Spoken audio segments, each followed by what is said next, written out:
like सी सेना अयु नुसीबीबदगी like सिदा खजिक नैनबा अय हापचई हापचबसिदा लाइक सु पारुद सरें खरदा अखोइन खंगजरपा no man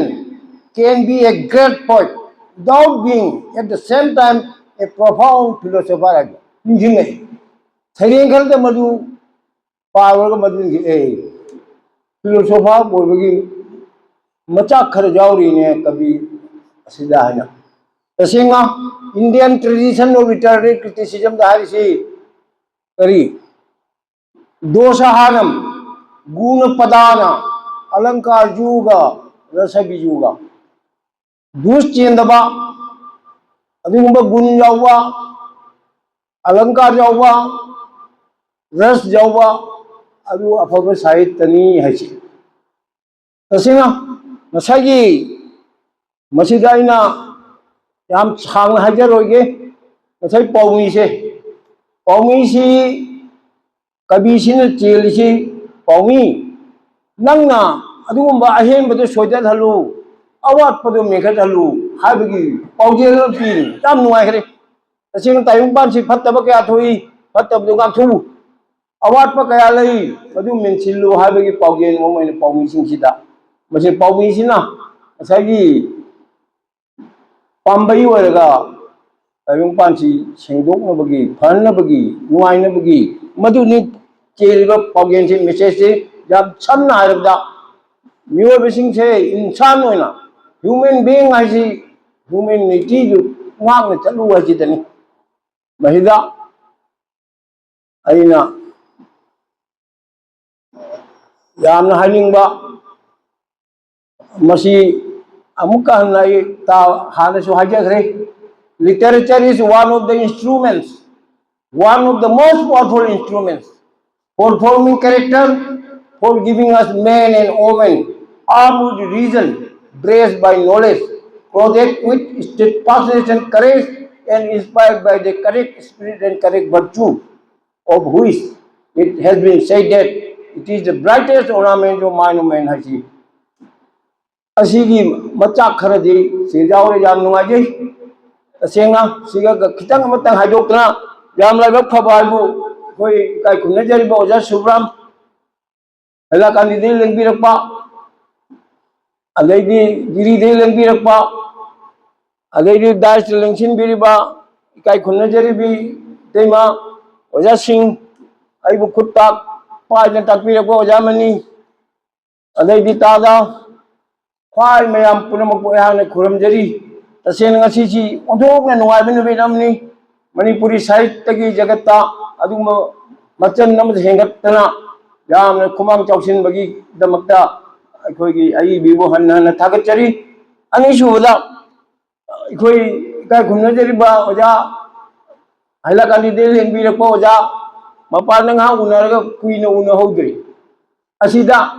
वारो बिजा दे ओजा आई खितंग सप्लीमेंट तौजब तारे ओजा सिदा खंगौबा खरा ताहौबा खरा खोमजिन बुवारें खरा सिदा कया नुवाइखरबा ngasi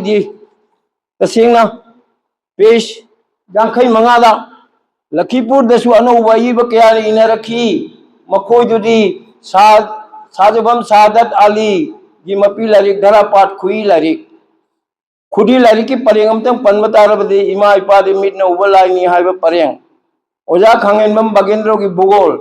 ओजा गांगो मुक्ता की लारिक पनबजाय है जो कोई पाबनी मुक्ता नते सिगा इसंजरे गांगो विनोद बिहारी नि अहान बसी अखोइदी मणिपुरी मीडियम से पायोनियर नि 19 अइना तमजबरु 1950 दा अहान बा मसीददी कोई पाबगी लारिक सी फंगदना खुमनथे मधुमंगोगी मपी लारिक ते तमे अनि सुबदैदी अखोइन अनि सुब तमकदा कोई अहंगी अहान नहा लारिक सी मखागी कांबुन तमे अनि सुब नहा लारिक सी आई क्लास 2 दो 1960 दा तमनी मधुगी सैरेंग अमा निंसिंगी मुक आइना मुक मुते मुरे हेन थोइबी मुरसु थोइने फजबी चानबी नुसी कोलोय नपीजा कोलोय चिनम मतम भी करीम खंगे इखोई पाबन इरंबा अनि सुबे तंबा अनि सुबे नहा लारिकी तसेंगमनि लेगिरबा Bible हाइबा Quran high पुनमक्सी मुगना अगौब Irga अदुदा loan मसिद खंगन मने निहाय मतंदुगुदी खंगदे हुजिक खरा खरा खंगपै वारिसे अदुना अमुकबु अहुम सुबदन सैदम साहित्य मसी 1961 दो ओरमनि इखोई पाबगिसे ओजाबो अदुवा लोइने लोइने ना मैते लोन व्याकरण अमसुंग लोचोना मसीदी कुइदि बाजार बहु लेरमी इखोई डॉक्टर तादे नोनी गोपाल की थेसिस तुला इखोई पाबगी मैते लोन व्याकरण अमसुंग लोचोना दो मधु रिफरेंस जाउरी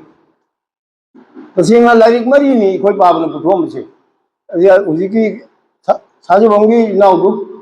सागत आलियासिन मागिनी इखोई इनाउ थोक्योम विश्वनाथ की होइपोपा अहनदुना सुबोल इरमी अदेदी कमंगा की ओजा राजमोहन मासु लारिगम इरमी आई सुम खलनी मोई बेंगोली सिदा नत्र हिंदी दा एलपी दगिना एलपी स्कूल सिदा मी मतना लारिक मरी पुथोप से जाउब्रा से आई कन्न खूब कुंदम थीर मितमिन दमिना तसेंगमक पोपोई पादुई दमकते चौथोकते लारिक मरीन अहम नहा लारिक अनीसु नहा लारिक सैदम साहित्य मिते लोन व्याकरण अमसुंग लोचनासे अदुना तसेंगा मी खरना अदु यु अदु आई इदे अदु ngasi ओजाना पुथोकपिरकना अइसु तराद फोंदोक ngambagi दोंजाब लेरे मथंगी खुलमददी सिगाइने खजिक्तंग हिंस तौजरे मसी ओजाना हापचन बिनबा आई लोलुंगना निंसिंगजरी तसेंगमक मतमसी लौजररोगे यामना नुंगाइग्रब नुमिरमनी हानिया लेतेना नुंगाइग्रब नुमिरमनी मसिदा नुंगाइबो ओइना आइना आइबिदा रुपा लिसिंग अम खतनी मसिमतंग लौसन बिउ आइबिना सिंतंग हि हारगा मयाम पुनमकु खुरमजरो लोसिंजरे